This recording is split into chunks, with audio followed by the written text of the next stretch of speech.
Question number 21. Checkpoint which controls the entry of cell from one phase to another and ensures that the damage in DNA is not replicated is mainly.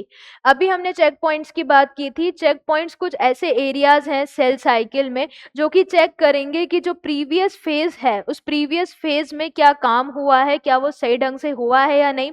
अगर वो हुआ है तो cell आगे next phase में proceed करेगा, नहीं हुआ है तो वो वापस से वहीं पे रुकेगा.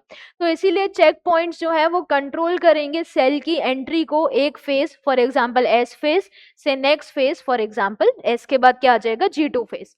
एंड इंश्योर करना है कि डीएनए में अगर डैमेज है, मान लेते हैं कि कोई सेल है उसका डीएनए डैमेज है, तो उस डीएनए डैमेज को हमें आगे रेप्लिकेट नहीं करवाना है. और अगर डीएनए आगे रेप्लिकेट नहीं करवाना है मतलब हम आगे एस फेज में नहीं जाना चाहते हैं.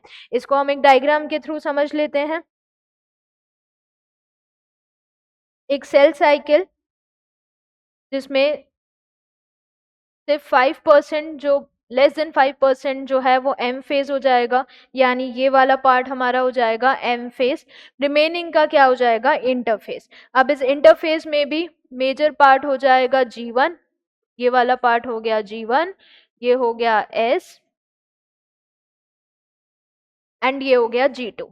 अब एक सेल है, उस सेल का डीएनए डैमेज्ड है और हम नहीं चाहते कि वो जो डीएनए है वो आगे जाके रेप्लिकेट हो. और हमें पता है कि डीएनए रेप्लिकेशन एस फेज में होता है, मतलब हम इस सेल को जिसका डीएनए क्या है, डैमेज्ड है, हम नहीं चाहते कि ये डीएनए जो डैमेज्ड है ये रेप्लिकेट हो. तो क्या हम इसको इधर एस फेज में भेजेंगे? नहीं, इसको हम आगे इधर एस फेज में नहीं भेजेंगे, इसको यहीं पे रोक देंगे. तो हम यहाँ पर जिस चेक पॉइंट की बात करेंगे वो कौन सा चेक पॉइंट हो जाएगा, G1 to S, क्योंकि हम उसको S फेज में नहीं भेजना चाहते हैं.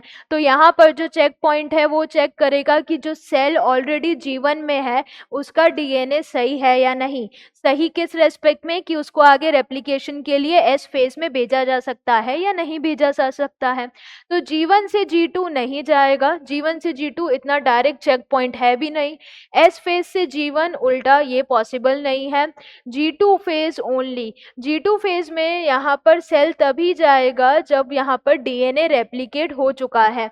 तो G2 फेज वाला जो चेक पॉइंट है, या हम बेसिकली बात करें यहाँ पर जो G2 से M वाला चेक पॉइंट है वो ये चेक करेगा कि जो अब डीएनए रेप्लिकेट होके आया है वो सही ढंग से रेप्लिकेट हुआ है या नहीं. अगर वो सही तरीके से रेप्लिकेट हुआ है तो वो उसको अलाउ कर देगा कि जाओ आगे डिवाइड करो, वरना नहीं करो. तो G2 फेज ओनली गलत हो जाएगा. करेक्ट आंसर क्या है, G1 to S फेज.